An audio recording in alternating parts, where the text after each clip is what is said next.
Y eso es lo que ustedes están viendo en la imagen. Entonces, la parte amarilla es la que corresponde en sí al plasma. Ahí se encuentran flotando todas las sustancias químicas, llámese proteínas, hormonas, ¿no? Y en la parte blanca, que dice capa leucoplaquetaria, esa es en la cual corresponde a la serie blanca. Por eso serie blanca se dice a todos aquellos que son polimorfonucleares, linfocitos, incluyendo plaquetas. Mientras que los eritrocitos es lo que es la serie roja. De esta imagen es donde que sale lo que sería blanca y serie roja, ¿no? Y eso va a corresponder a los hematíes, ¿no? Ahora, si uno quiere sacar la hemoglobina, bueno, no es igual en sí a sacar en sí, o sea, necesita una técnica especial, porque la determinación de hemoglobina es una prueba bioquímica. Pero sin embargo, cuando no se está pasando sangre, o mejor dicho, este suero, en la otra vía, es decir, cuando no hay riesgo de una hemodilución, la hemoglobina corresponde a, a dividir por 3.1 el hematocrito, ¿no? Entonces, para fines prácticos, 3, ¿no? Por ejemplo, si el hematocrito de una persona es 45, su hemoglobina será de 15. Pero si quieres ser ya datos muy certeros, el paciente está con vía, entonces no se aconseja esta técnica, ¿no? Se aconseja en sí hacer por métodos de espectrofotometría. Bien, entonces, también como ustedes han visto en histología y en fisiología existen pues variaciones, ¿no? Del hematocrito, pueden ser con lo que respecta a la altura, puede ser también en el sexo, ¿no? Y también incluso variaciones en el embarazo, ¿no? Por no decir casi la mayoría de las embarazadas tienen algún grado de anemia, ¿no? Ya sea anemia leve, ¿no? Son muy pocas en sí que eluden este hecho, ¿no? De ahí es que las embarazadas pues tienen que comer bastante, porque no solamente están alimentándose a sí mismas, sino también a su hijo, ¿no? La siguiente.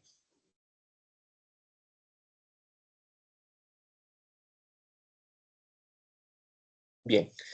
Ahora entonces, también existe el término de sangre periférica y sangre central, o frotis periférico y frotis de médula ósea. Y justo en esta imagen es donde que podemos hablar, ¿no? Generalmente, todas aquellas en sí células que no son las últimas, es decir, no son ni neutrófilos, ni eosinófilos, ni macrófagos, ni basófilos, ni mastocitos, ni matíes, el resto están en la médula ósea, bajo distintas formas, como mielobasto, promielocito, mielocito, etcétera, ¿no? Entonces, cada serie tiene en sí su estadio de maduración. Eso ustedes lo han visto en histología, ¿no?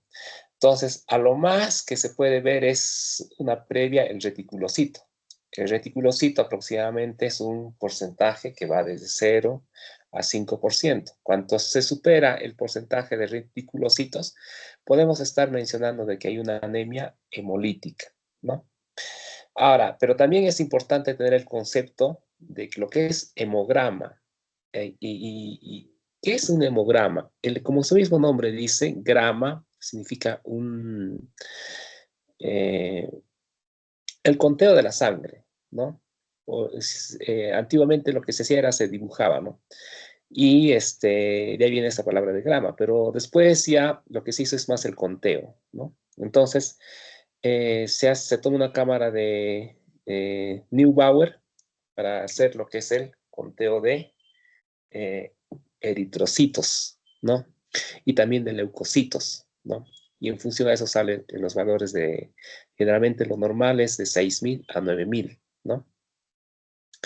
Ahora, pero también hay que hacer un conteo porcentual, es decir, y eso ya se hace con la lámina periférica. La lámina periférica se hace un frotis con un ángulo de 45 grados, ¿no? Y eso se colorea con la técnica de Wright, ¿no? Eso probablemente en histología les han mencionado. Y luego hay un aparatito que se llama contómetro, y por cada imagen en sí que estás viendo en la lámina, en una lámina de 100 aumentos, entonces se va contando el porcentaje, ¿no? Y de eso te sale en porcentaje, lo normal es que los neutrófilos van de 40 a 60 o a 70, ¿no? Y los linfocitos de 20 a 40, los eosinófilos de 0 a 5, los basófilos también de 0 a 5, ¿no?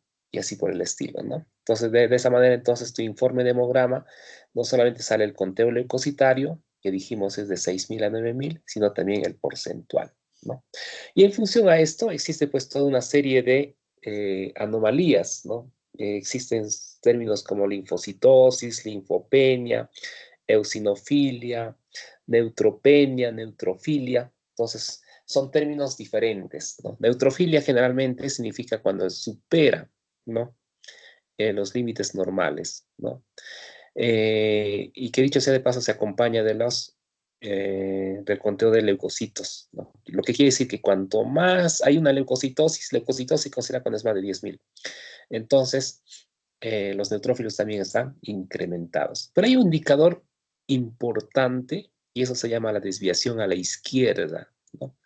¿En qué consiste? Porque hay unas células prematuras que no están en la imagen, no, bueno, no se encuentran, que se llaman los abastonados, que es una serie de la serie neutrofílica, un poco un paso previo, ¿no? Entonces, estos abastonados también tienen como su conteo de 0 a 5%. Entonces, ¿cuándo se dice que hay una desviación a la izquierda?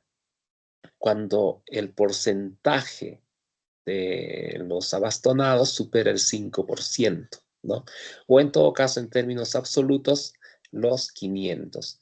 Y la desviación a la izquierda se observa cuando existe algún proceso inflamatorio, llámese una apendicitis, una faringitis, lógicamente que es de gravedad, ¿no? Una faringitis leve, viral, no ocasiona eso, ¿no?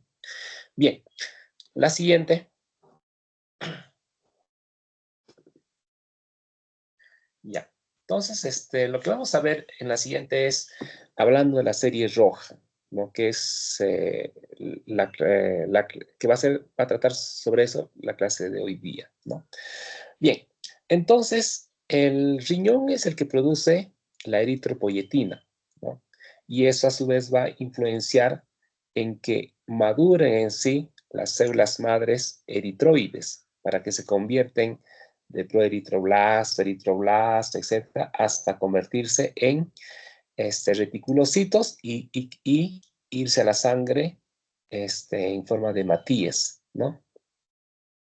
¿Y por qué es importante esto? Porque la eritropoyetina, al formarse en el riñón, entonces, y se demuestra, por eso es que los pacientes que tienen nefropatías, en su mayoría van a cursar con anemia, ¿no? Sobre todo cuando es insuficiencia renal crónica. Pero si es leve, una nefropatía mm, que no daña todavía mucho el parénquima, entonces no se observa anemia. Pero en casos ya muy severos, sí, ¿no? Por eso es uno de los criterios para decir que haya una insuficiencia renal crónica. La siguiente. Bien, entonces ya los hematíes se han ido al torrente sanguíneo y en el torrente sanguíneo viajan en un aproximado de 120 días, ¿no? Pero y hematíes tienen en su contextura dentro de su estructura química, llevan en sí a unos elementos llamados hemoglobina. Y esta hemoglobina tiene pues distintas unidades, las unidades alfa y las unidades beta, ¿no? Y en una relativa cantidad no adecuada, que no debe ser ni lo uno más ni lo uno lo otro, porque si existe un desequilibrio, entonces estaríamos hablando de un problema talasémico, ¿no? Pero a su vez también la hemoglobina que viaja en el torrente sanguíneo no es una hemoglobina fetal, es una hemoglobina ya del adulto, ¿no? y dicho sea de paso tiene su estructura, ¿no? Pero el solo hecho de que en una cadena un solo aminoácido se intercambia es lo suficiente en sí para hablar en sí de una eh, anemia falciforme, ¿no? Entonces, tiene un componente genético, ¿no? Entonces, ya que estamos hablando de la serie eritroide, vamos a hablar en sí de lo que es la anemia. La siguiente. Bien. Primero hay que enfocarnos en definir qué es anemia. La anemia es un síndrome, pero también puede ser un signo, ¿no? Porque se comportan a la vez. Recuerden ustedes que síndrome es el conjunto de signos y síntomas, ¿no? ¿Y por qué también puede ser la anemia un signo? Porque se puede visualizar, ¿no? Y también el paciente nos puede referir, ¿no? Entonces puede ser también incluso síntoma, ¿no? ¿Y por qué un síndrome? Porque explica una serie de patologías, ¿no? Por lo tanto, entonces, no solo, si es que ustedes hacen un diagnóstico cuando hacen su informe o ponen su conclusión después de haber hecho la historia clínica, cuando llegan al internado, no solamente pongan con síndrome anémico, sino tienen en lo posible tratar de determinar a qué posiblemente puede corresponder. No se les pide porque sean muy finos, pero con que sepan por lo menos clasificar a la anemia en los 3 niveles desde el punto de vista morfológico, con eso ya suficiente sería, ¿no? Una anemia macrocítica, normocítica o microcítica. Bien, entonces, ¿cuáles son los signos y síntomas de la anemia? La palidez generalizada, sobre todo se ve en la palma de la mano, el retorno capilar se ve disminuido, las conjuntivas pueden ser pálidas, ¿no? Si es que le pones el estetoscopio, puede haber taquicardia, ¿no? El paciente va a referir en sí cansancio, mareo, ¿no? Sensación de desvanecimiento, ¿no? Tendencia al sueño, ¿no? Esos son entonces los signos y síntomas. Entonces, cuando vemos un paciente que viene con toda esta sintomatología y signología, entonces estamos en el deber de hacerle un hematocrito y en lo posible hemoglobina, ¿no? Y si estamos en la ciudad, existen ya aparatos automatizados, casi todas las clínicas lo tienen, y también los hospitales, ¿no?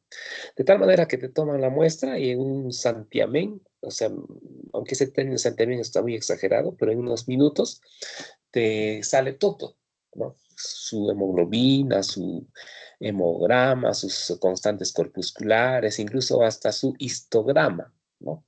De tal manera que solamente el médico tiene que interpretar ese resultado, ¿no? Entonces, a grosso modo, antes de hablar desde el punto de vista morfológico, o en todo caso, sí, pues morfológico, a la anemia podemos clasificar según su mecanismo subyacente. Si es que estamos ante una pérdida sanguínea, puede ser aguda o crónica. Aguda generalmente se ve en el traumatismo, ¿no?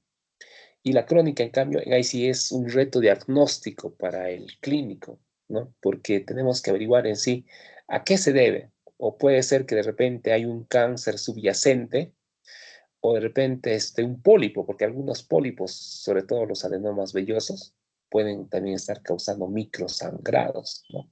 Y si es que es una mujer, de repente es un leiomioma submucoso que está ocasionando el microsangrado y está ocasionando que produzca anemia, ¿no? Entonces, eh, hay que evaluar eso. Pero también podemos clasificar según la destrucción, ¿no? Aumentada, y eso nos va a indicar según los reticulocitos. Si los reticulocitos en el hemograma superan el 5%, entonces hay un problema subyacente que de repente puede ser de tipo incluso autoinmune, ¿no? Bien, el otro también podemos ver según las anomalías intrínsecas, ¿no? Entonces acá generalmente vamos a ver que hay problemas de tipo genético, ¿no? O sí, pues, sobre todo molecular, ¿no? Por ejemplo, podemos ver las hereditarias, la esferocitosis. ¿Qué es la esferocitosis? no es nada más que una anomalía en la cual hay un defecto de la anquilina que hace en sí que el hematíes no tenga esa forma bicóncava, sino que se convierta como una esfera. Pero, ¿por qué es importante esa forma bicóncava que debe de tener el eritrocito? Es porque tiene que pasar el vaso y en el vaso hay un montón de capilares. Entonces, al pasar se deforma, ¿no? Y normal se atraviesa. Pero cuando se convierte en esferocitos, entonces no van a atravesar el vaso y van a quedarse atrapados y eso va a hacer pues que el vaso con el paso del tiempo crezca, es decir, se va a convertir en una esplenomegalia, ¿no? Ahora también puede ser déficit de glucosa 6-fosfato deshidrogenasa, déficit de piruvatocinasa, ¿no? En estas sí es porque falta una enzima y ante ciertas circunstancias, ya sea como la hipoxemia o el consumo de algunos alimentos, pueden hacer que tengas una anemia, ¿no? Entonces, o el otro también, que desde el punto de vista molecular, si de repente las dos hemoglobinas, tanto la alfa y la beta, tienen algunas alteraciones, entonces también va a producir anemia, se llama el síndrome de la talasemia. Ahora, si de repente a esa hemoglobina un aminoácido nada más ha cambiado por otro aminoácido, entonces va a tener una hemoglobina S. Y esa hemoglobina S es propio y característica de la anemia drepanocítica, es decir, de la anemia falciforme, ¿no? Que ya lo vamos a ver a grosso modo posteriormente, ¿no? También puede adquirirse esta anomalía intrínseca, ¿no? Ahí hay una patología que se llama la hemoglobinuria paroxística nocturna, ¿no? Pero también la anemia puede ser por reacciones extrínsecas, es decir, por alguna anomalía que con el paso del tiempo se ha adquirido, ya sea porque se ha hecho una transfusión no adecuada, por ejemplo, a un paciente que era RH negativo, se le hace un RH, una sangre de RH positivo, se le transfunde y eso va a ocasionar una anemia severa, ¿no? Y lo mismo también es válido para el feto, es decir, si la mamá era RH negativo y el esposo era RH positivo, entonces en el primer hijo no vas a saber el problema, pero en el segundo sí puede incluso hacer un síndrome característico de las cuales está la anemia y es una eritroblastosis fetal, ¿no? Pero también algunos medicamentos pueden producir autoanticuerpos, ¿no? De tal manera que van a producir lisis de los hematíes y eso van a producir una anemia idiopática o por fármacos o una anemia lúpica, ¿no? Y uno de los signos de las lupus es la anemia, ¿no? También existe la coagulación intramuscular diseminada, el paludismo, porque en el paludismo eh, los microorganismos de la malaria infectan a los eritrocitos, ¿no? Y eso puede producir también su lisis y producir una anemia característica. Pero uno de los síntomas que hace sospechar de que estamos ante esto, uno que cuando estamos en regiones de alta prevalencia, como son la selva central o la selva baja, ¿no? Y encima el paciente se le ve anémico y entonces de ahí hay que hacerle su gota gruesa para descartar en sí que no haya pues una infección, ¿no? Un, un microorganismo que esté afectando a los hematíes, ¿no? Pero también podemos ver por producción de hematíes alterada, ¿no? Entonces, la anemia plástica, por causas muy desconocidas, no va a haber en sí elementos formadores de los hematíes, ¿no? Es decir, la médula ósea va a ser reemplazada por tejido graso, imagínense, solamente hay un 10 o 15% de elementos formes, y eso al no haber elementos que van a madurar, puede producirse esa anemia, ¿no? La llamada anemia plástica, que también es un síndrome y tiene múltiples causas, ¿no? También los pacientes con cirrosis renal crónica, ya hablamos, ¿no? Que pueden tener anemia porque no hay producción de la eritropoyetina, ¿no? También de manera nutricional se puede tener anemia cuando falta la cianocobalamina o el ácido fólico, ¿no? Entonces, generalmente este problema lo tienen los vegetarianos, ¿no? Bien, la siguiente. Bien, entonces, lo que hay que hacer es, y como punto básico, y eso sí, en cualquier laboratorio lo pueden determinar, ¿no? No es necesario que sea un laboratorio de último modelo, ¿no? Es decir, un laboratorio que tenga sus automatizado, ¿no? en un centro de salud, cuando ustedes hagan sus serums, en ahí lo pueden hacer. Entonces, el tecnólogo lo que tiene que hacer es determinar el hematocrito, es fácil, pero hacer el conteo de glóbulos rojos también lo puede hacer como la cámara de Neubauer, y también la determinación de la hemoglobina, ¿no? Ya sea por métodos bioquímicos, ¿no? Y con esos valores se hallan esas constantes, como son volumen corpuscular media, corpuscular media de la hemoglobina, ¿no? Etcétera, ¿no? Y en función, sobre todo, a la primera, que es el volumen corpuscular media, que resulta de dividir el hematocrito entre el conteo de glóbulos rojos, entonces de ahí te va a salir un valor, que, si no me equivoco, es de 60, 90, creo, ¿no? O de 90 a 104, creo. Ya. Entonces, cuando está por debajo de eso, se llama anemia microcítica. Y si está dentro del rango normal, será anemia normocítica. Y si supera ese rango, serán las anemias macrocíticas. Y en función a eso hay una serie de causas que nosotros tenemos que averiguar a qué se corresponde, ¿no? Por ejemplo, dentro de las microcíticas, la ferropénica es la más frecuente, ¿no? Y después ya vienen las otras causas que son relativamente raras, ¿no? Entonces que no hay que tener mucho en cuenta. Por ejemplo, la serie, hemoglobinopatías, existen, pero no es muy, casi la mayoría explica, además del 90%, una anemia ferropénica. Ahora, las normocíticas, que es la más frecuente, ¿no? Es de tipo inflamatorio, ¿no? Ya, llámese, por ejemplo, como en una malaria, ¿no? Eh, También otras pueden ser anemias hemolíticas, ¿no? O por pérdidas agudas o hepatopatías, ¿no? Entonces, hay que tener en cuenta. Ahora, las macrocíticas, esas son las anemias megaloblásticas. Como dijimos, va a ser por déficit de vitamina B12 y por déficit de ácido fólico, ¿no? Y hay que recordar que estos pacientes, pues, también pueden haber esta causa ser explicada por alcoholismo, hepatopatía crónica, o síndrome mielodisplásicos y otras enfermedades que están viendo en la diapositiva. La siguiente. Bien. Entonces ahí están los valores normales. Lógicamente estos valores son de nivel del mar, porque la literatura es hecho sobre, uno en población norteamericana y otro ya sobre el nivel del mar, ¿no? Pero de todas maneras estamos viendo la diferencia entre varones y mujeres, tanto en hemoglobina, hematocrito y recuento de eritrocitos. En cambio, en el resto sí son, los valores se comparten tanto en varones como en mujeres, no hay diferencia, ¿no? Eh, la siguiente. Bien, entonces como dijimos, que hay que tener en cuenta en sí la anemia y en distintas etapas de la vida, ¿no? Incluso la anemia se tiene que tratar y se tiene que mejorar antes de los 4 años, ¿no? Eso ya es una política de salud pública a nivel mundial, porque se ha demostrado en sí que el déficit de anemia en niños menores de 4 años va a hacer que con el tiempo en sí, porque en esa edad el sistema nervioso central está todavía en estadio de maduración.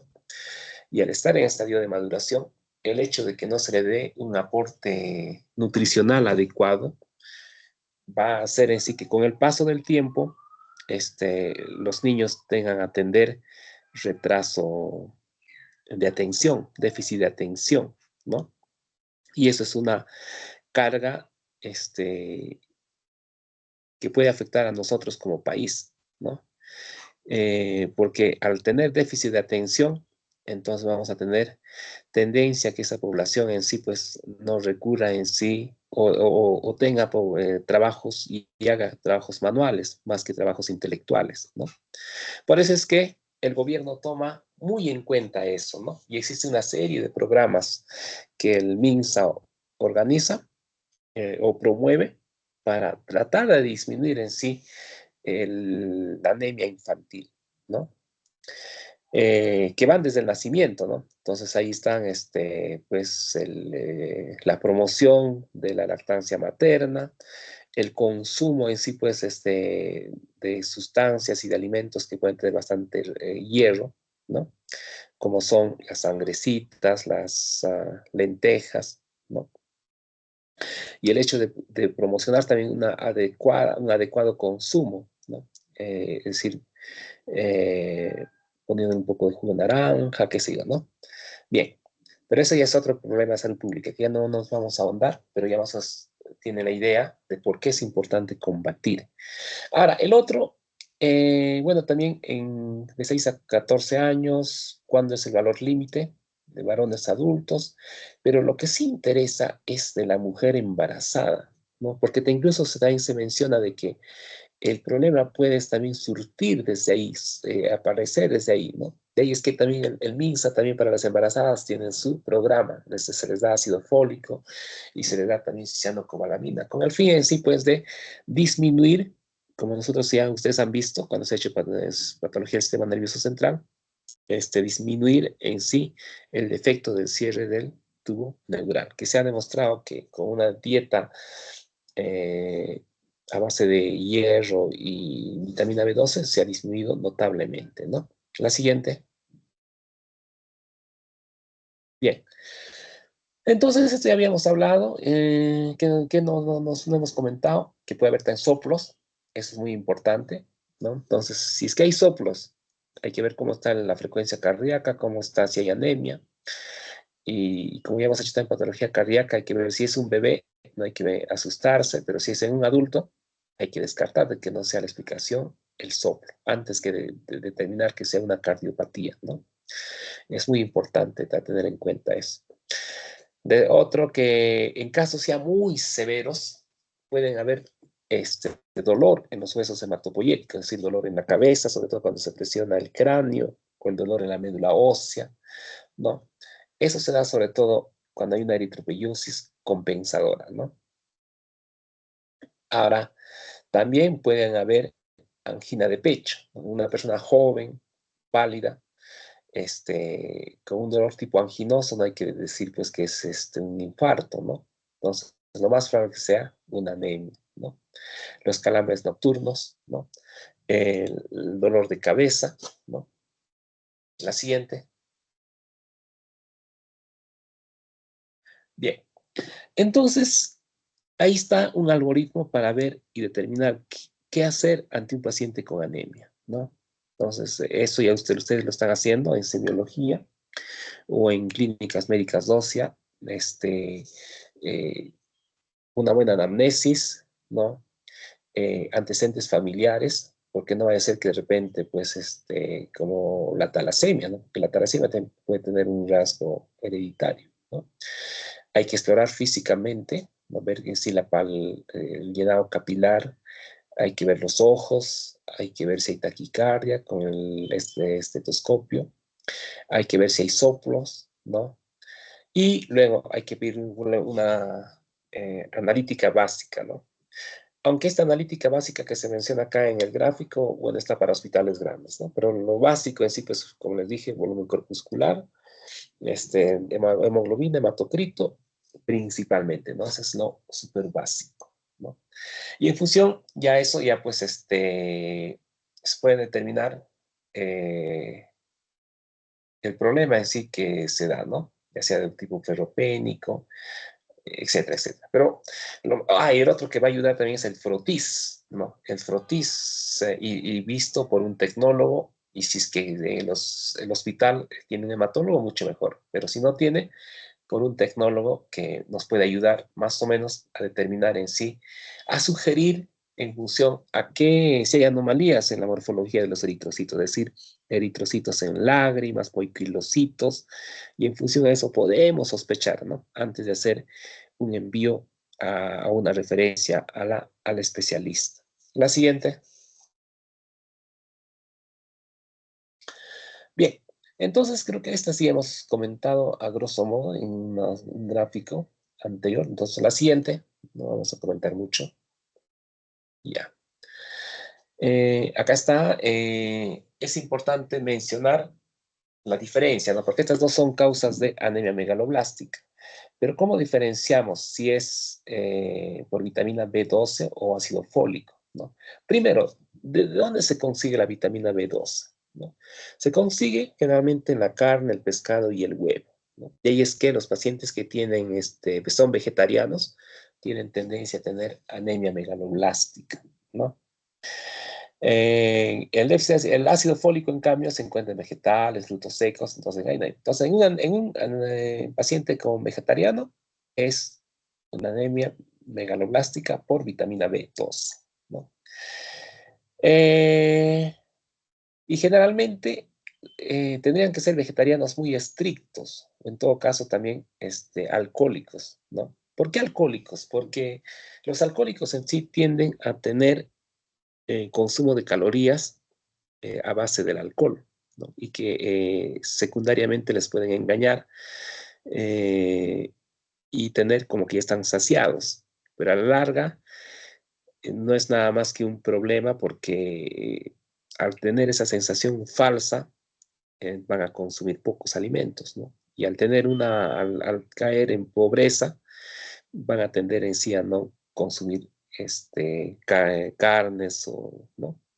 Y eso es la explicación de por qué los alcohólicos tienen también un riesgo de hacer una anemia megaloblástica, ¿no? Y el otro también es porque, pero es la instauración de la anemia megaloblástica es lenta, ¿no? Porque el organismo todavía te da un tiempo de 3 a 6 años, ¿no? Para poder tener una reserva. Por lo tanto, entonces, entre las dos, la más frecuente es la por ácido fólico, ¿no? Porque las reservas son pocas. Entonces, es más de tipo agudo, se puede decir, la del ácido fólico. Ahora, ¿dónde se absorbe la vitamina B12? En el ilio, ¿no? Pero para eso necesita de un factor intrínseco de Kastler que se encuentra en el estómago. Y ahí es que los pacientes con atrofia o con algún problema autoinmune, los que tienen gastritis autoinmune pueden hacer también anemia, ¿no? El ácido fólico, en cambio, se observa en el duodeno y ayuno, ¿no? Bien. Cuando es por vitamina B12, pues la anemia perniciosa, el ácido fólico, alcoholismo, ¿no? Ya, la clínica, eh, generalmente cuando es déficit de vitamina B12, eh, hay más una clínica digestiva y también una clínica neurológica. En cambio, en la por ácido fólico solamente es digestiva, más no neurológica, ¿no? Ese dato hay que tenerlo muy en cuenta en sí, ¿no? Entonces, solamente neurológica cuando es vitamina B12, que puede incluir polineuropatía, degeneración combinada subadura medular, demencia irreversible, mejor dicho, ¿no? Bien, ahora los niveles séricos, lo normal, es de 200 a 1200. Entonces, cuando disminuye, se dice que es déficit de vitamina B12, ¿no? Pero también puede haber en un inicio ser normales, ¿no? Esto también hay que tenerlo en cuenta. Los niveles de homocisteína sí está normal, el ácido metilmalónico está aumentado en la déficit de vitamina B12 y el diagnóstico se determina usando anticuerpos, ¿no? Anticélula parietal, pero sobre todo en la anemia autoinmune, ¿no? En la gastritis autoinmune, ¿no? Bien, ahora el tratamiento para producida por ellos de vitamina B12, aparte de darle vitamina B12 intramuscular, también podemos darle ácido fólico por vía oral. En cambio, cuando es por ácido fólico, suficiente con que sea ácido fólico. Bien, la siguiente. Bien. Entonces, ya que hemos visto algunos parámetros principales, o sea, anemia ferropénica, anemia crónica y anemia megaloblástica, entonces ahí estamos viendo en sí también otros indicadores cómo se encuentran, ¿no? Sobre todo con el volumen corpuscular media, los niveles de hierro, la ferritina, la transferrina y los eritrocitos cómo se encuentran, ¿no? La siguiente.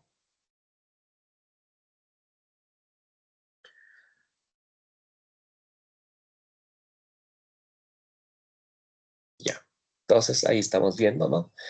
Lo más frecuente son las anemias ferropénicas, pero también pueden pues, ser por hemoglobinopatías, por alteración de la globina, talasemias, que lo vamos a ver posteriormente. La siguiente.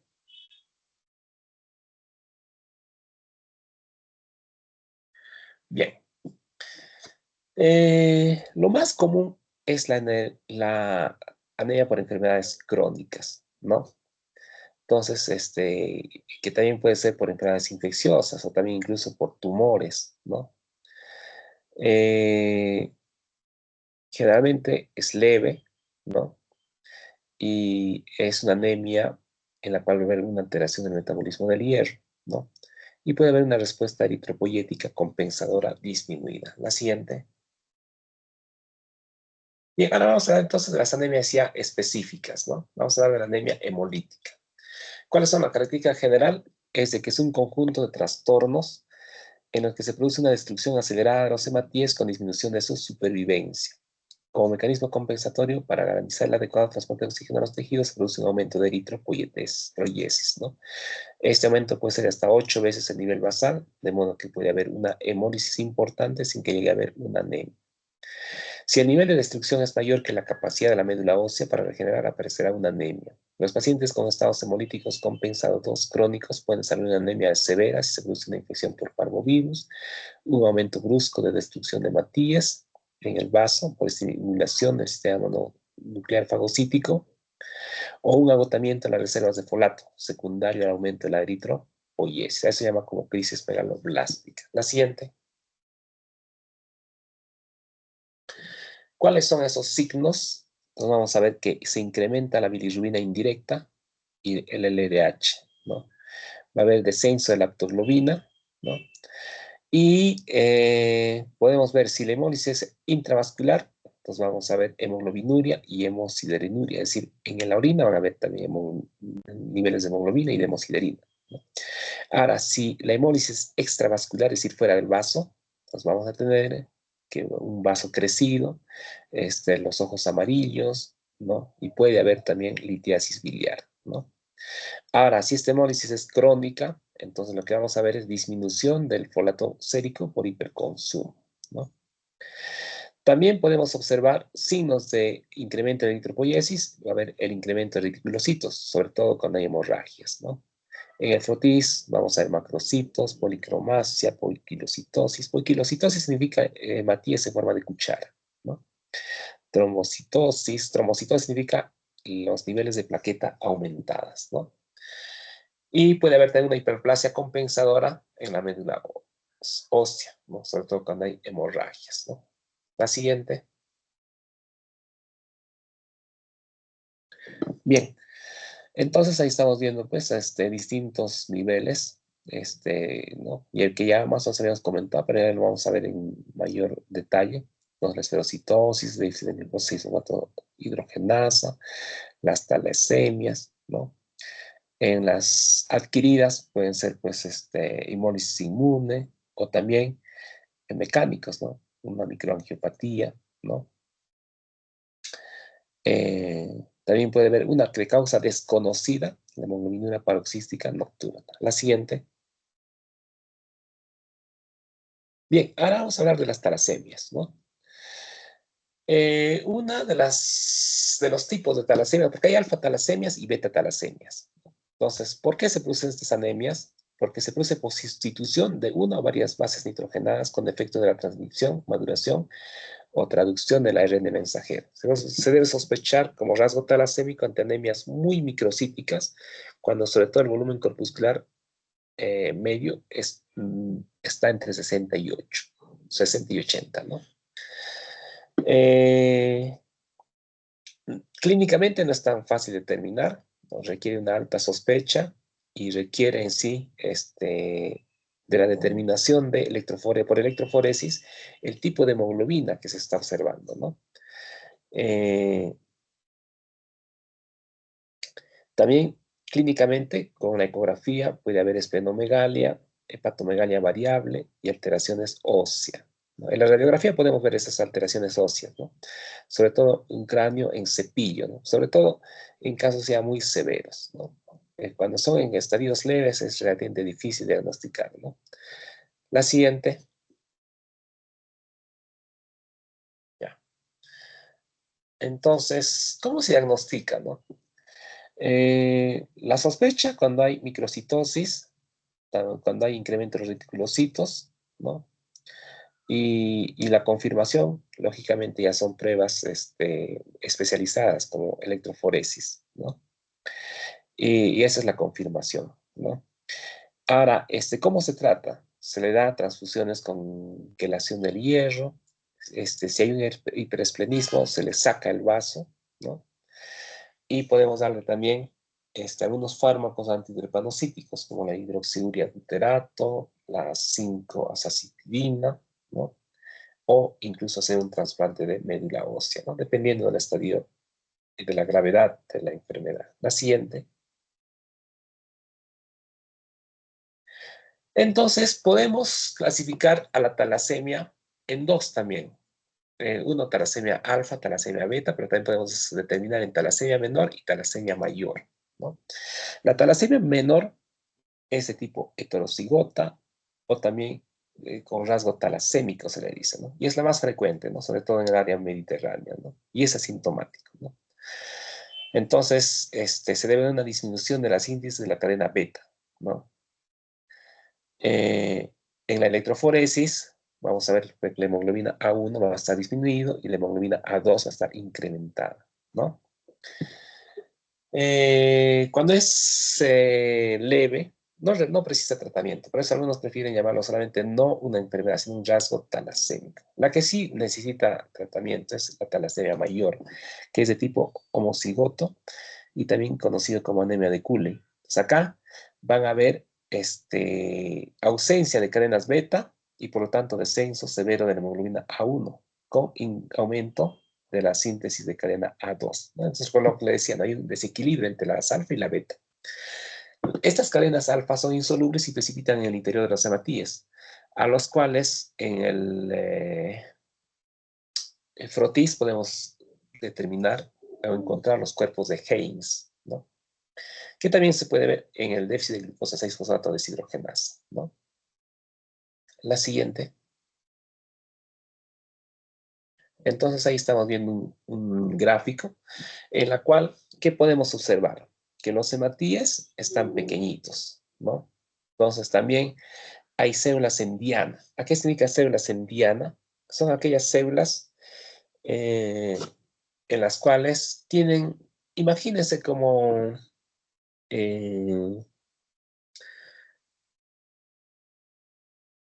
para marcar o poner las flechas, ¿no? Entonces, aparte hay como un núcleo, hay un área central, ¿no? Eso se llaman las células en diana, ¿no? Ya también podemos encontrar las células en lágrima, ¿no? Y los esquistocitos y glóbulos rojos fragmentados. La siguiente.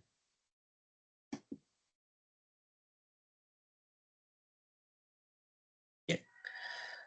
Entonces, ya hemos visto, hay enzimopatías, hemoglobinopatías, membranopatías. Entonces, las membranopatías es una otra clasificación, ¿no? Sobre todo las anemias hemolíticas congénitas.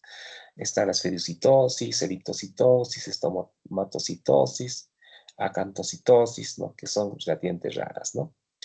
En las enzimopatías está pues el déficit de glucosa 6-fosfato deshidrogenasa, el déficit de piruvato-quinasa y otras enzimopatías. En las hemoglobinopatías, la hemoglobinopatía S, también conocido como anemia de células falciformes, ¿no? Y también están, lógicamente, las talasemias.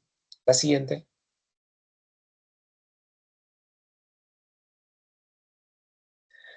Bien, entonces este es un gráfico y ustedes lo van a leer.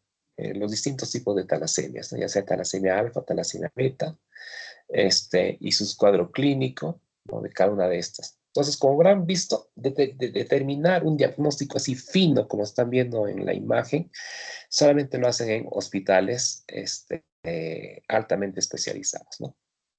Que tengan pues electroforesis, que sepan determinar en sí si es alfa, si es beta y con qué rango, ¿no? Entonces, pero tampoco no amerita mucho porque es relativamente raras, a no ser que sean ustedes hematólogos, ¿no? Entonces, ahí sí, ya en un hospital especializado, ¿no? La siguiente. Entonces, acá está lo que habíamos comentado. ¿Qué se va a observar en la beta-talasemia, ¿no? Vamos a ver eritrocitos, pueden ser normales. Vamos a ver que también hay una eritropoiesis ineficaz, ¿no? Y en la cual la mayoría de los eritroblastos mueren en la médula ósea, ¿no? Y esto va a hacer, pues, que aumenta la absorción de hierro y este incremento de absorción de hierro puede ocasionar problemas, ¿no?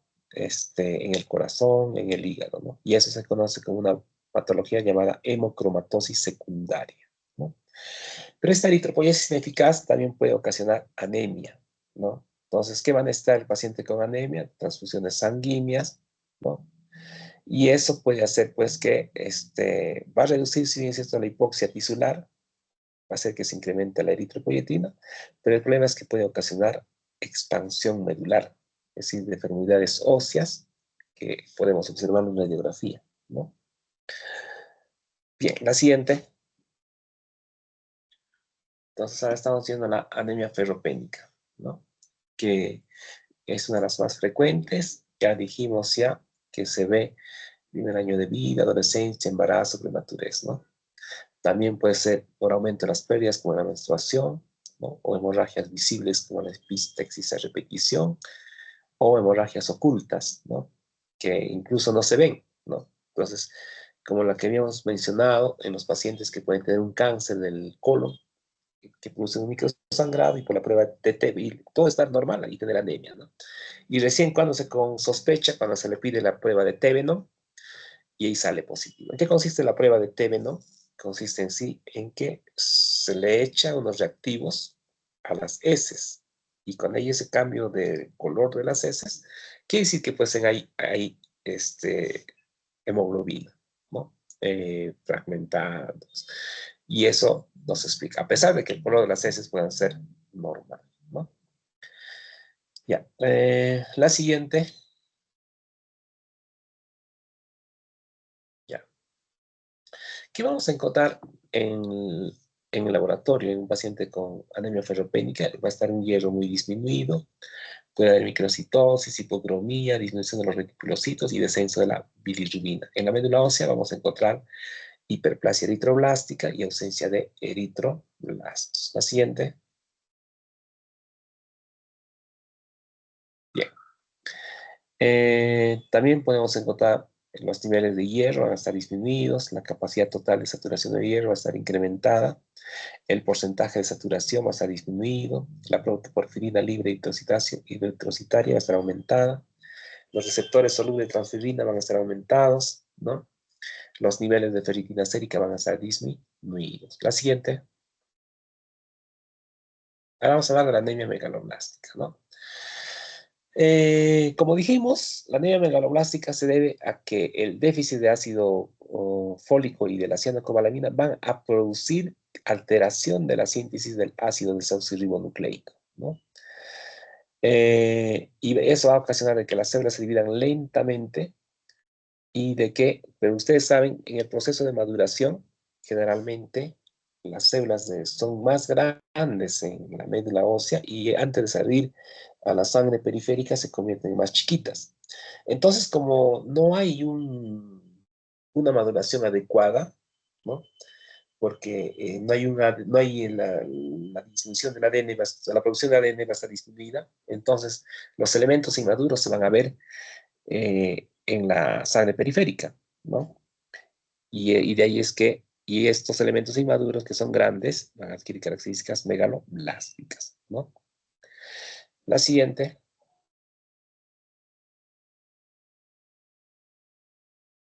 Bien, entonces estamos viendo acá.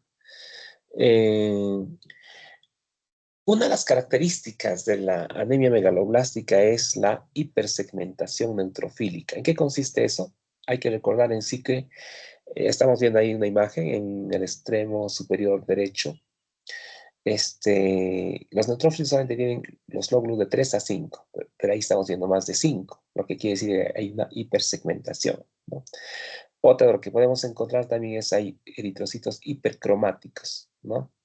Y puede haber megaloblastos agrupados en nidos, ¿no? Entonces, el punto de comparación es el hematíe. Si una célula está más que el hematíe, entonces, en cualquier tipo de células podemos considerar como células megaloblásticas, ¿no?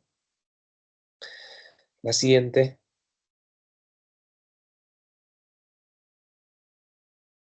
Ya, ahí estamos viendo entonces, ¿qué vamos a encontrar?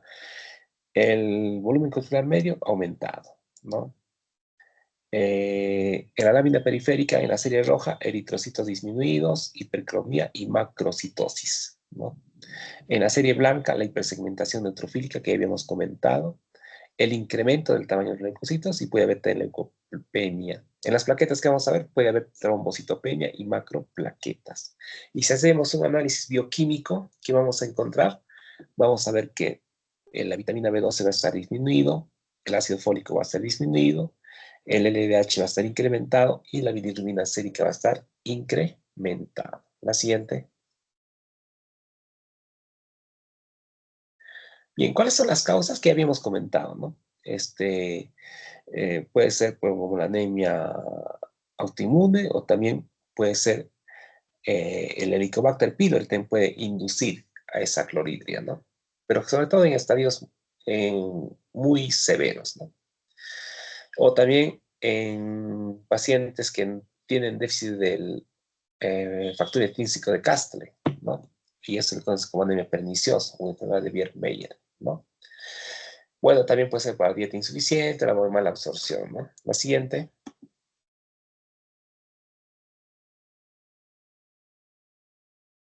Ya.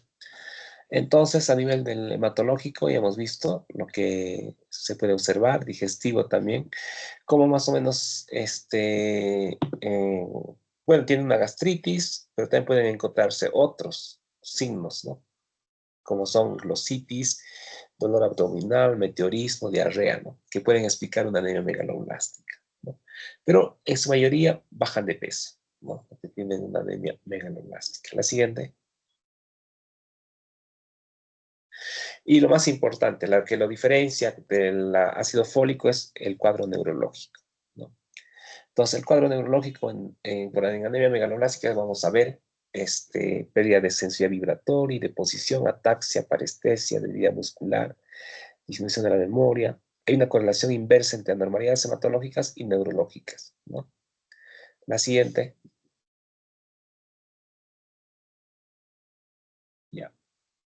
También podemos encontrar otros problemas que son pocos, pero pueden haber, ¿no? Como esterilidad, o también puede haber problemas en el curso y en el producto de la gestación, ¿no? Es decir, tendencia a ver prematuros, bajo peso al nacer, ¿no? Según un estudio que se hizo, según lo hallado por José y Medina, ¿no? También puede verse susceptibilidad a trombosis, que está en duda, ¿no? Algunos dicen que sí, ¿no? Pero también puede ser, y generalmente es la anemia megaloblástica por sí sola, no existe, se acopla. No es que no existe, sino no es muy frecuente, ¿no? Se acopla a déficit de ácido fólico, ¿no? Entonces podemos encontrar también ser como causa secundaria, efecto de sedativo neural, paladar hendido, ¿no? Pero eso es por el ácido fólico, ¿sí? ¿No? La siguiente. Entonces, ¿qué vamos a ver? Anemia macrocítica, macroplaquetas, cuerpos de Joule-Yoli, anillos de Cabot, hipersegmentación de neutrófilos. La siguiente. Ahí está lo que uno arriba normal y abajo está un polimorfo anormal, megaloblástico, ¿no? En la cual hay hipersegmentación neutrofílica, es decir, no solamente hay más de 5 lóbulos en los glóbulos, en los polimorfos nucleares. ¿Cómo se confirma? La siguiente. Haciendo pues un dosaje de ácido fólico y de vitamina B12. O también puede ser, hay otra que es una prueba de Schiller, o también haciendo una biopsia, ¿no? Pues para ver si hay atrofia, ¿no? Una biopsia gástrica. La siguiente. Bien, entonces estamos viendo las causas de ácido fólico, de deficiencia de ácido fólico, en la dieta, ¿no?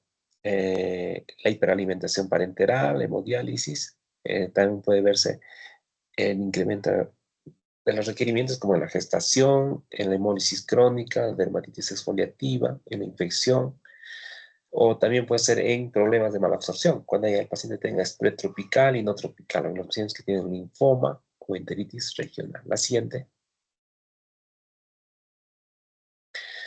¿Qué manifestaciones clínicas pueden haber? En las mujeres embarazadas, la necesidad de ácido fólico por parte del feto son grandes en el primer trimestre, ya que este es fundamental para el desarrollo normal de su sistema nervioso central. Por eso la administración del ácido fólico es muy importante para prevenir los defectos neurales. La siguiente.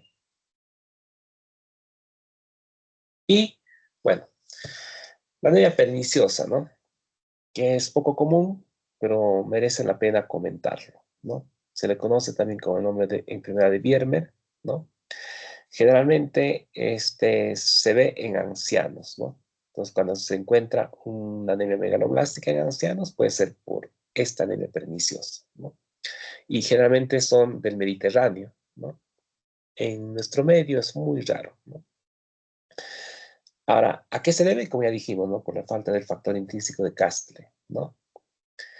¿Y por qué es importante el factor intrínseco de Castle? Porque ayuda a la absorción de la vitamina B12, ¿no? Eh, y lógicamente, pues, la raíz de la falta de este factor intrínseco es desconocida, ¿no? Puede ser una reacción autoinmunológica, un factor genético o ambos. Si estamos en el Mediterráneo, puede ser por un factor genético. Pero si existe en otros países, puede ser por un problema autoinmune, ¿no? Y eso es lo principal en sí. Bien, la siguiente. Bueno, es una foto en sí, pues, que nos muestra en sí que vivimos en un efecto cíclico, ¿no? Esto es una manifestación en la pandemia y ahora estamos asistiendo a la manifestación juvenil de la generación Z, ¿no? Que al parecer se está convirtiendo en un movimiento mundial, ¿no? Que nace desde, se me olvidó el país, ¿no? Pero por problemas ya de tipo mm, laboral, no solamente político, ¿no? Y estamos asistiendo pues a una crisis, ¿no? Que hay que solucionarlo de inmediato o la solución está volviéndose más difícil, ¿no? Porque aparte de que hay corrupción en las clases políticas, también eh, las nuevas herramientas tecnológicas están produciendo problemas laborales y el hecho también de que como todo el mundo estudia, no hay pues al final de cuentas genera frustración en la gente joven, ¿no? Entonces es un fenómeno mundial, ¿no? Y ante eso es que está apareciendo esas manifestaciones de la generación Z, ¿no? Bueno, vamos a continuar con primero vamos a ver si se puede hacer la práctica, porque lamentablemente mi internet no está muy bien en sí, ¿no? Ahora vamos a ver. Creo que sí, ya. Entonces les he enviado ahí en el grupo la práctica ya eh, que vamos a hacer hoy día, ¿no? Entonces, Eduardo, ayúdame a proyectar esa práctica. Ajá.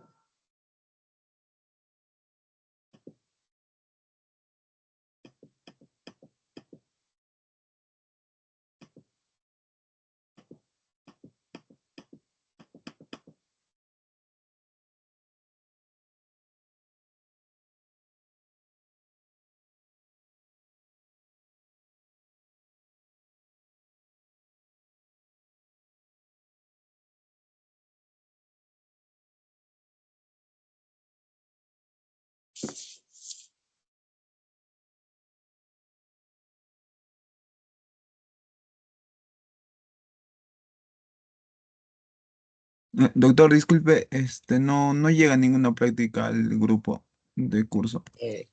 No, sí les había, pues, en el grupo les había enviado, ajá, sí, ya de manera adelantada. A ver, o me habré equivocado, un ratito voy a revisar. Ah, a ver, Ajá. Sí, sí está en el grupo, como donde dice patología hematopoyética. Ajá.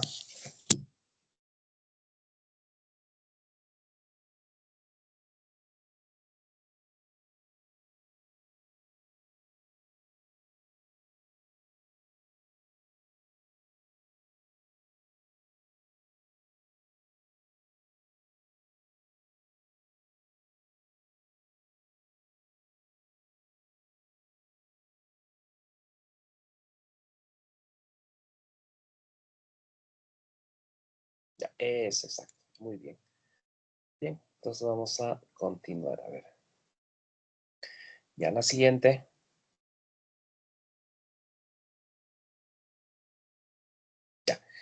ahí estamos viendo, por ejemplo, cómo se ve, ¿no? En el lado izquierdo estamos viendo la palidez en sí de la mano, mientras que en el derecho es lo normal, ¿no? Entonces hay una gran diferencia, ¿no? Entonces nunca se olvide que para evaluar en sí una anemia, lo primero que hay que pedir es ver la palma de la mano y luego ver el llenado capilar, ¿no? Eso de todo eso se ve en la uña, ¿no? Los pacientes que tienen anemia, el llenado capilar va a ser lento. En cambio, en los que lo normal es, pues, lo que ustedes ya saben, ¿no? Ya, la siguiente. Entonces, en esta imagen, estamos viendo en sí que puede haber una glositis, ¿no? Y eso puede deberse al déficit de hierro, ¿no? Y también puede verse la palidez, ¿no? Ustedes ya cuando se ven al espejo, saquen la lengua y si ese color rojizo que ven y ven un color medio fresa, el paciente que tiene color fresa probablemente tenga también anemia, ¿no? Es otra forma también de evaluar si existe o no eh, anemia. Y el otro es ver la comisura, ¿no? De la boca, o sea, el ángulo, ¿no? Cuando hay una alteración o hay alguna pequeña heridita, se llaman las llamadas glositis angular, ¿no? Y eso puede ser una manifestación también de anemia, ¿no? Eh, Generalmente esto más se ve en gente joven, puede verse en ambos grupos etarios, tanto en gente joven como también en mayores, ¿no? Cuando es en gente joven y es de sexo femenino, puede ser de que de repente pues hay una menorragia, ¿no? Es decir, un exceso de menstruación, ¿no? Puede estar explicando, ¿no? Pero lo más común es que sea por déficit de hierro, ¿no? Entonces, la respuesta al tratamiento se soluciona. En la otra imagen, en cambio, lo que estamos viendo es cuando es una anemia ya muy severa, es muy crónica y cuando se hace un corte, entonces ahí vamos a ver que hay en sí, hay engrosamiento, ¿no? Del cráneo, ¿no? Y eso puede verse por distintas causas, ¿no? Una de las cuales puede ser talasemia o también puede ser anemias falciformes, ¿no? Generalmente, cualquiera de las dos, ¿no? Y estas, también en la radiografía puede observarse, ¿no? Creo que no está en la imagen, pero puede observarse una especie de rayos, ¿no? Pequeñas radiaciones, ¿no? Pero lamentablemente solamente se detecta en casos muy severos. La siguiente.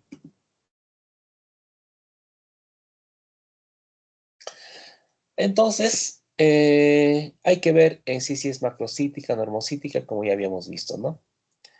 Y también ahí puede verse si es regenerativa o arregenerativa, ¿no?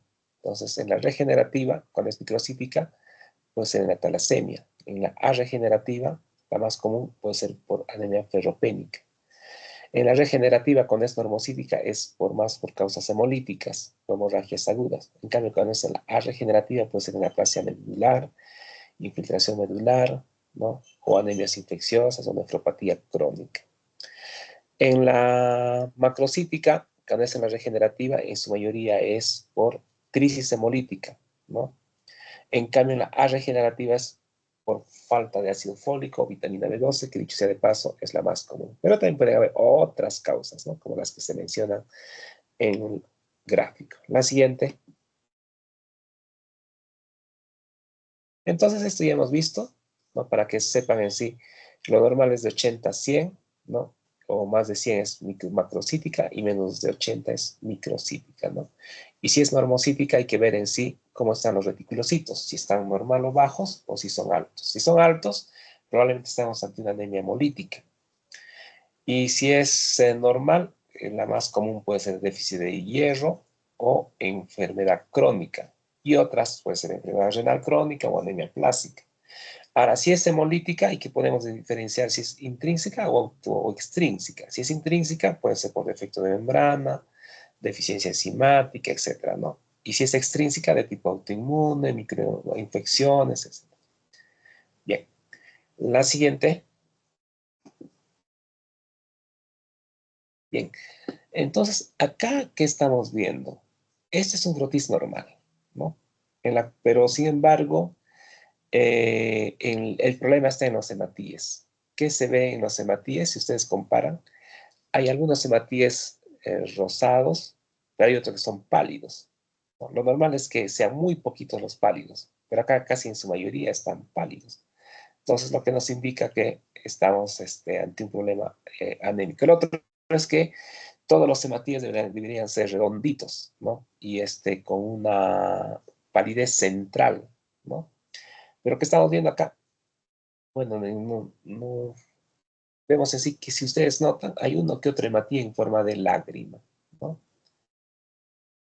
Eh, y también el tamaño, ahí se llama anisocitosis, ¿no? Entonces, hay unos que son eritrocitos grandes, otros chiquitos, ¿no? Entonces, eso es lo que se ve, ¿no? La siguiente. Y acá, lo que les habíamos dicho, ¿no? La hipersegmentación neutrofílica. Lo normal es de 3 a 5, pero acá estamos viendo más de 5 lóbulos, ¿no? Y ahí se ven en el centro, ¿no? La siguiente. Acá, aparte de que también hay una hipersegmentación neutrofílica, en lo que estamos viendo ahí, los mismos hematíes están más de lo normal, ¿no? A eso se llaman los macrovalocitos. También hay las células en lágrimas y también puede verse plaquetas gigantes, ¿no? La siguiente. Acá estamos viendo en el centro la hipersegmentación neutrofílica, ¿no? La siguiente. Acá, esta es una anemia hipocrómica, ¿no? ¿Por qué? Porque casi todos, en su mayoría, están pálidas, ¿eh? ¿Mm? ¿Qué más dice ahí? Ya es más descriptivo, ¿no? Es casi en su mayoría son eritrocitos pálidos. La siguiente. Y acá sí es muy evidente, ¿no? Es en anemia falciforme. Por ejemplo, hay hematíes en forma de hoz, ¿no? Esos son alargados. Esos son las células falciformes, ¿no? Falciforme viene de, en forma de hoz, ¿no? Pero también hay que tener en cuenta esto, que lamentablemente los pacientes en sí, cuando no están en estadio,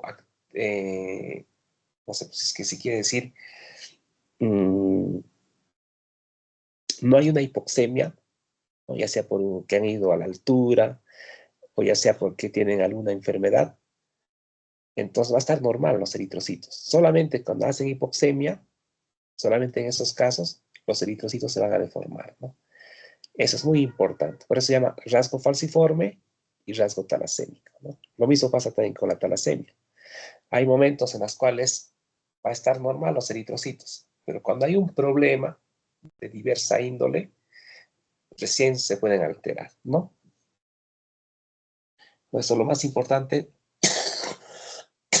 es la hipoxemia, ¿no? Que eso va a hacer en sí que los eritrocitos se deformen, ¿no? Eh, ya la siguiente,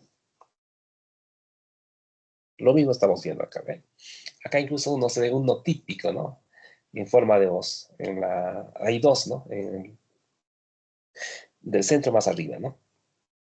Entonces, muy gráfico esta imagen, o sea, muy didáctico. La siguiente.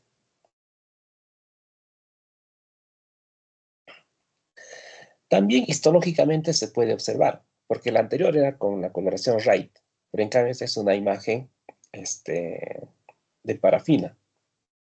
Y acá vemos también, pues, que los eritrocitos no están redondos, sino están alargados, ¿no?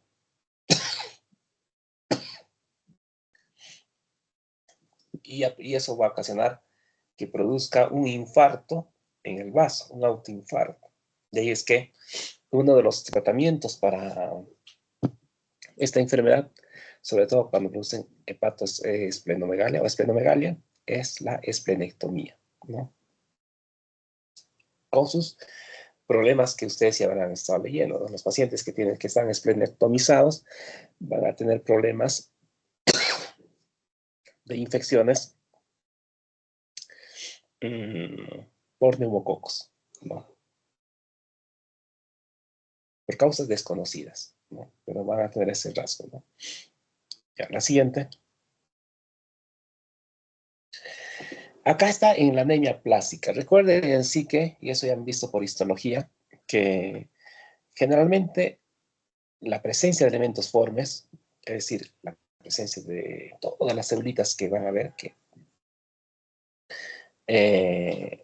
debe de ir en correlación a la edad, ¿no? Es decir, la infiltración grasa debe de ir adecuado para la edad. Por ejemplo, si uno tiene 50 años, aproximadamente el 50% de tu médula ósea está por infiltración grasa.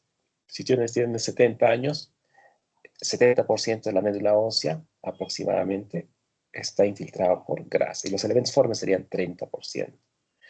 Pero, ¿qué pasaría si es que uno es relativamente joven, tiene 40 años y está con esta imagen? Acá la infiltración grasa supera de hecho del largo el 60%, ¿no? Incluso acá le dan de 0 a 30, ¿no? A veces esto, a eso se llama hipocelular, ¿no? Entonces, la depresión de la mielopoiesis y los megacariocitos usualmente son distintos más que la depresión eritropoyética, ¿no? Y esto cuando ya es menos de 30, se puede hablar de una anemia plástica, es decir, cuando no hay una correlación adecuada, ¿no? Pero es muy importante sí mencionar la edad, ¿no? Para una persona mayor, esto sí es normal, ¿no? Pero una persona joven, no. La siguiente.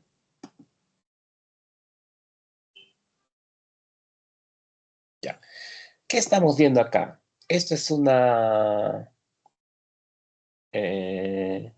anemia refractaria con sideroblastos, anillos de sideroblasto. Eso se ha hecho con una coloración especial que se llama el azul de Prusia. Sirve sobre todo para ver el hierro, ¿no? Que pueden haber, ¿no? Entonces ahí vemos en este caso normoblastos con gránulos siderocíticos, ¿no? Alrededor del núcleo, ¿no? Entonces, eso se presenta sobre todo en pacientes pues, que tienen anemia refractaria, ¿no? La siguiente. Bien, pero también ahora sí vamos a entrar ya a lo que es problemas leucocitarios, ¿no? Uno de ellos es la leucemia, ¿no? Entonces, la leucemia se puede traducir como la neoplasia de los elementos blancos, de la serie blanca, ¿no? Este exceso de serie blanca va a hacer en sí que haya una infiltración de encías, ¿no? Entonces las encías van a estar medio rojizas, engrosadas, edematosas, pero también como hay un retardo de la circulación, porque la sangre se vuelve espesa por el exceso de leucocitos, porque generalmente los leucocitos deben de superar más los 30.000 para decir que es leucemia, ¿no? Entonces, pueden producir dolor de cabeza, anomalías del nervio craneal, ¿no? Pero también como es un evento desgastante, porque es demasiados leucocitos se están produciendo, y eso va en detrimento, pues, de la salud de las personas, y eso puede traducirse como una fiebre, pérdida de peso, ¿no? Y pueden haber también como hay más proliferación de los leucocitos y va en detrimento de los eritrocitos, eso puede ocasionar anemia, ¿no? Y también pueden haber, dependiendo de qué tipo de leucemia, porque hay varios tipos de leucemia, en algunos pueden haber linfadenopatía, ¿no? Sobre todo en la leucemia linfocítica aguda y la leucemia linfocítica crónica, más no la mieloide, ¿no? Porque hay dos tipos de leucemia, mieloide y linfocítica, ¿no? Y así, como van a ver, todo es un cuadro muy florido, ¿no? Que ustedes ya lo van a leer, ¿no? En detalle. El siguiente cuadro. Bien. Y acá entonces podemos ver también de que puede haber acúmulos de leucocitos típicos en algunos lugares, ¿no? Como por ejemplo estamos viendo acá, en el linfoma, leucemia de células T agudas, vemos un tumor rojo violeta grande, ¿no? Entonces, es decir, formando un nódulo o una pápula, ¿no? En el otro lado, También vamos a ver pápulas rojo-violetas diseminadas, que llegan a ser confluentes en el tórax, ¿no? La siguiente. Cuando el paciente fallece, entonces vamos a ver cómo su médula ósea va a estar muy hipercelular, ¿no? Muchos elementos inmaduros, ¿no? Muchos blastos. Y este exceso de blastos pueden viajar hacia afuera, ¿no? Es decir, en la sangre periférica. Hay que recordar que en la sangre periférica es muy raro ver un blasto, ¿no? Pero si que se encuentran en cierta cantidad, hay que sospechar ya de que estamos probablemente ante una leucemia, ¿no?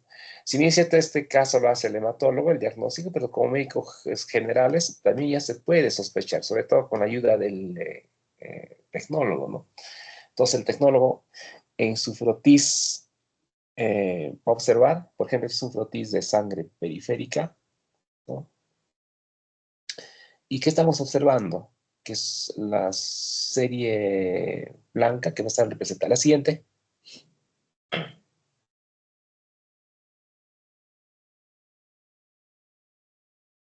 Creo que no. La siguiente. Ya, ahí está, exacto, ya. Entonces estamos viendo ahí todas esas células con núcleos de color morado, esos son los blastos, ¿no?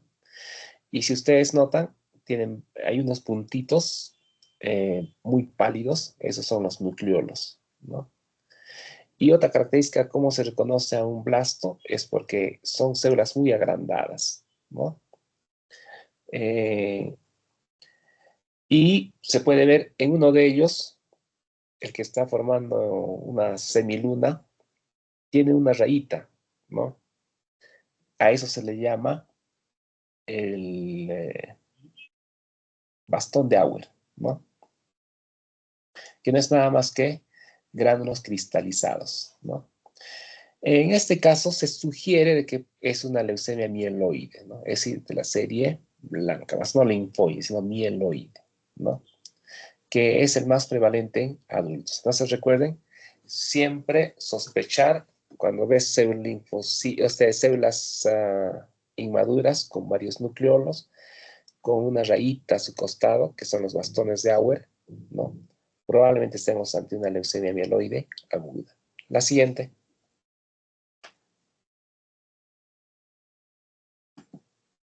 Bien. En este caso, también es una leucemia mieloide aguda, pero ya en la médula ósea. El camino anterior lo habíamos visto en la sangre periférica. Acá en la médula ósea, ¿qué estamos viendo en sí? Que los núcleos están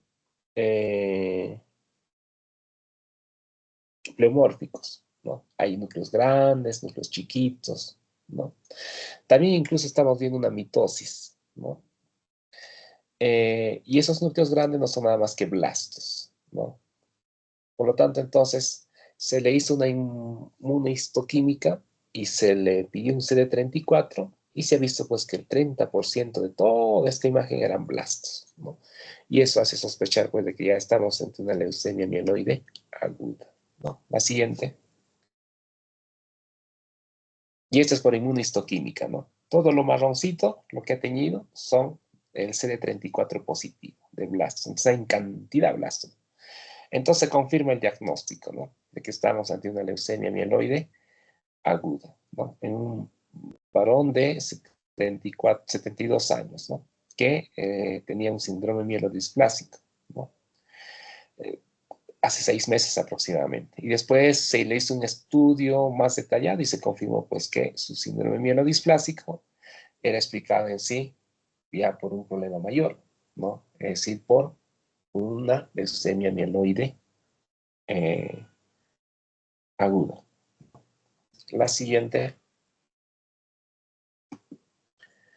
Y acá lo mismo también. En este caso ya es una leucemia linfocítica crónica, ¿no? Entonces recuerden que habían dos tipos de leucemias. Son la linfocítica, que puede ser crónica o aguda, la mieloide, que puede ser crónica o aguda también, ¿no? Acá también estamos viendo, pues, núcleos, células agrandadas, más grandes que una hematía, y con nucleolos, ¿no? Esta tinción es una tinción de Ray, como todas las tinciones que se hacen en sangre periférica, ¿no? La siguiente.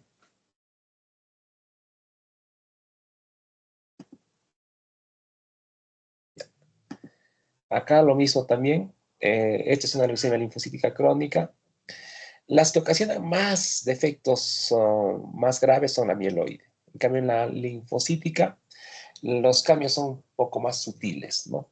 Pero de todas maneras, estamos viendo acá que debido al aumento de la fragilidad de los linfocitos, cuando se realizan las extensiones de la sangre periférica, estos se deterioran y quedan células en cesta.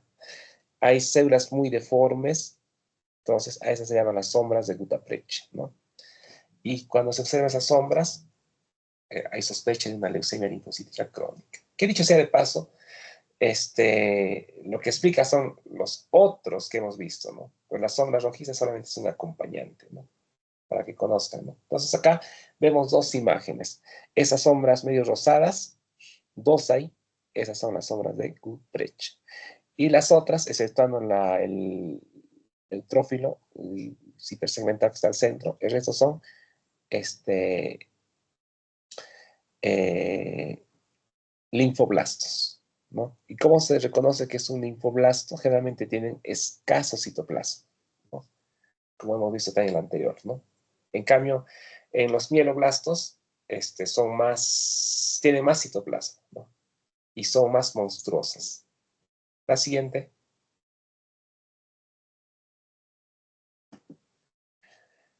Acá también hay un tipo especial que es rara, pero que se puede ver sobre todo cuando se hace con el micrométrico, se cambia, ¿no? Y es las llamadas células peludas, ¿no? Y por eso se le conoce con el nombre de leucemia de células peludas, ¿no? La imagen A, ¿no? Generalmente lo ideal es tener un microscopio con contraste de fases, ¿no? Donde nos va a demostrar esas células peludas. Ahí vemos, hay como 4 agrandadas y salen como pelitos alrededor del citoplasma, ¿no? Por eso le llaman células peludas. En cambio, en el frotis, sus núcleos van a ser redondeados o duplicados, pero es muy difícil determinar, o en todo caso es muy sutil, más que difícil, es sutil, porque acá hay uno de ellos, sobre todo en la primera célula, que también tienen esas proyecciones, ¿no?